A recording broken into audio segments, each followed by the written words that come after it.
নমস্কার বন্ধুরা, রসনালয়ে আপনাদের অনেক স্বাগত। বড়দিন উপলক্ষে আমরা আজকে বানিয়ে নেব কেক। তো সেই কেক আমরা অবশ্যই চেষ্টা করব যেন তেন প্রকারে একটু হেলদি বানাতে পারি। তার জন্য আজকে আমি বানিয়ে নেব সুজি আর গুড় দিয়ে কেক। তো চলুন শুরু করি। প্রথমে আমি নিয়েছি একটা বাটি মাপ করে হাফ বাটি সুজি। সেটাকে আমি মিক্সার গ্রাইন্ডারে দিয়ে খুব ভালো করে মিহি করে গুঁড়ো করে নেব।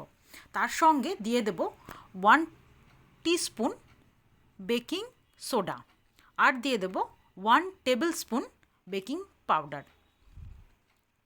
দুটো আমি একসঙ্গে সুজির সঙ্গেই ভালো করে গুঁড়ো করে নেব, তাহলে পাউডারের ভেতরে কোনো আর দানা বেঁধে থাকবে না, সুন্দরভাবে গুঁড়ো হয়ে যাবে।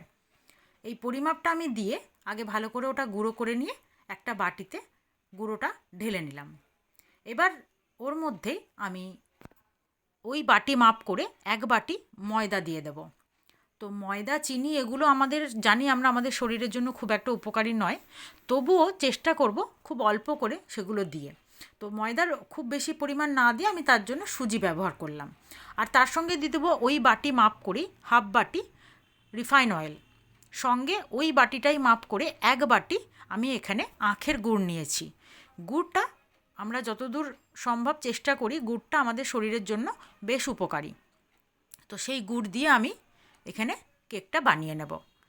চিনিটা চেষ্টা করব ব্যবহার না করতে।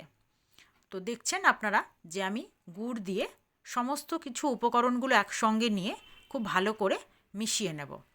আর এই গুড়টা দেওয়ার পর এর মধ্যে আমি দিয়ে দেব একটা ছোট আমুলের প্যাকেট, মানে 10 টাকার একটা প্যাকেট আমি এখানে পুরোটা এর মধ্যে ব্যবহার করব। সব একসঙ্গে দিয়ে খুব ভালো করে একটা ব্যাটার রেডি করে নেব। তার আগে বলি বন্ধুরা, যারা আমার ভিডিও প্রতিনিয়ত দেখছেন এবং আমার চ্যানেলটি সাবস্ক্রাইব করে পাশে আছেন, তাদেরকে আমার অনেক ধন্যবাদ। আর যে সকল বন্ধুরা আমার ভিডিওটি আজকে নতুন দেখছেন, এখন আমার চ্যানেলটি সাবস্ক্রাইব করেননি, তারা প্লিজ আমার চ্যানেলটি সাবস্ক্রাইব করে পাশে থাকা বেল আইকনটি প্রেস করে দেবেন। আপনাদের কাছে নতুন নতুন ভিডিও নোটিফিকেশান পৌঁছে যাবে। আর ফেসবুক পেজ থেকে যে সকল বন্ধুরা আমার ভিডিওটি দেখছেন, তাদেরকে আমার পেজটি ফলো করে দেওয়ার অনুরোধ রইল।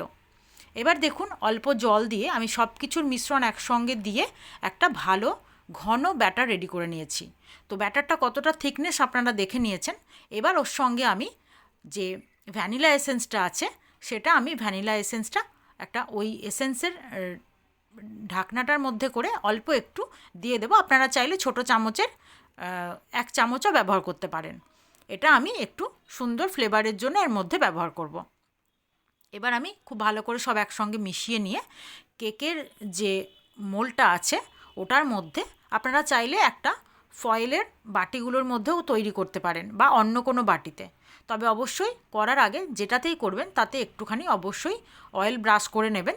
আমি ব্রাশ না থাকায় আমি হাত দিয়ে এখানে খুব ভালো করে তেলটা বুলিয়ে নিলাম এই মোল্টের গায়ে। এবার আমি এর মধ্যে যে ব্যাটারটা রেডি করে রেখেছি সেটা ঢেলে দেব পুরোটাই। আপনারা কিন্তু অবশ্যই ব্যাটারের থিকনেসটা দেখে নেবেন, কারণ এর থেকে বেশি পাতলা বা বেশি ঘন কোনোটাই করা যাবে না। তো আমি ব্যাটারটা রেডি করে, যেহেতু আমি এটা গুড় দিয়ে করেছি, তার জন্য ব্যাটারটার কালারটা একটু কালচে হয়েছে। চিনি দিয়ে করলে অবশ্যই এটা একটু সাদা হতো, তবে সেটা আমাদের শরীরের পক্ষে ঠিক হতো না। এবার আমি এটাকে খুব ভালো করে একটু নিচে বাড়ি মেরে মেরে এটাকে একটু সোজা, মানে সমান করে নেব, যেন ভেতরে কোনোভাবে হাওয়া না থাকে, তাহলে কেকটা ভালোভাবে ফুলবে না বা ভেতরে কোনো দানা বেঁধে থেকে যাবে। এবার আমি কড়াই গরম করে তার মধ্যে একটা স্ট্যান্ড বসিয়ে, আর দেখুন আঁচের ফ্লেমটা আমি ঠিক এইভাবে রেখেছি। আর খুব লো ফ্লেম, মানে খুব বেশি হাই হিটে দেওয়া যাবে না, তাতে নিচটা ধরে যাবে। এবার আমি তার মধ্যে যে স্ট্যান্ডটা রেখে আমি ওই ব্যাটারটা বসিয়ে দিলাম। বসিয়ে দিয়ে ঢাকা দিয়ে এখন আমি হতে দেব। তবে চেষ্টা করব বেশ একটু এইরকম ঘন হয়ে যাওয়ার পর আপনি যদি ওপর থেকে ড্রাই ফ্রুট ব্যবহার করবেন, তো সেটা একটু যখন কেকটা টাইট হয়ে আসবে তখন দিলে সেটা একদম ভালোভাবে ওপর থেকে দেখা যাবে। আর যদি আপনি মানে ব্যাটারটা নরম থাকার সময় আপনি যদি ড্রাই ফ্রুটগুলো ব্যবহার করেন, তো তাতে কিন্তু সেগুলো কেকের মধ্যে আস্তে আস্তে ভেতরে চলে যাওয়ার সম্ভাবনা থাকবে। কারণ কেকটা যত ফুলবে ততই ওগুলো আস্তে আস্তে ভেতরে চলে যাবে। তো একটু টাইট হওয়ার পরে যদি আপনি ড্রাই ফ্রুটসগুলো দেন, তো তাতে একদম সুন্দর ওপরে থাকবে, দেখতেও ভালো লাগবে। আমি এখানে শুধু কাজু আর কিশমিশ ব্যবহার করেছি, আপনারা চাইলে আরও নিজেদের পছন্দ অনুযায়ী ড্রাই ফ্রুটস এর মধ্যে ব্যবহার করতে পারেন। এবার আমি ঢাকা দিয়ে আবারও খানিকক্ষণ হতে দেব। আমার কিন্তু এইটা লো ফ্লেমে রেখে টোটাল টাইম হতে মানে 40 থেকে 50 মিনিট মতো লেগেছিল। আপনারা অবশ্যই সেই টাইম ধরে করবেন। এবার দেখুন আমি একটা টুথপিক নিয়ে ভালোভাবে কেকটার মধ্যে বসিয়ে দেখুন, একদম সুন্দর পরিষ্কার বেরোচ্ছে, মানে ভেতরটা খুব ভালোভাবে হয়ে গেছে। সেটা আপনারা এইভাবে চেক করে নিলেই বুঝতে পারবেন। তো দেখেই বুঝতে পারছেন আমার কেক রেডি। এবার আমি এটাকে ঠান্ডা করে তারপর বার করে আমি সুন্দর করে কেটে নেব। তো আপনারা দেখলেন আমি একটা কত সুন্দর হেলদি কেক তৈরি করলাম। আর এবার বার করার পর কাটা দেখে বুঝতে পারবেন এটা কতটা নরম হয়েছে। আপনারা ফোলা দেখেই বুঝতে পাচ্ছেন যে কতটা ভালোভাবে ফুলেছে। এবার আমি একটা চাকুর সাহায্যে সাইড থেকে আমি ভালো করে কেটে এটাকে বার করে নেব একটা প্লেটের মধ্যে।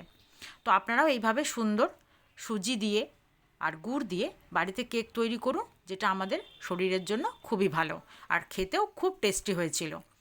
তো আমার ভিডিও ভালো লাগলে কিন্তু অবশ্যই লাইক কমেন্ট করতে ভুলবেন না।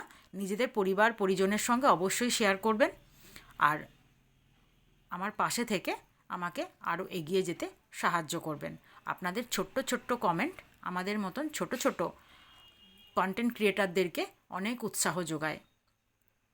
তো আমার ভিডিও আজ এই পর্যন্তই। আপনারা অবশ্যই এত সুন্দর একটা কেক তৈরি করে নিজেরা খান, বাড়ির সকলকে খাইয়ে একদম মনের মতো করে তাক লাগিয়ে দিন। আপনারা আপনাদের জন্য অনেক সুস্থতা কামনা করে আজ আমার ভিডিওটি এখানেই শেষ করলাম।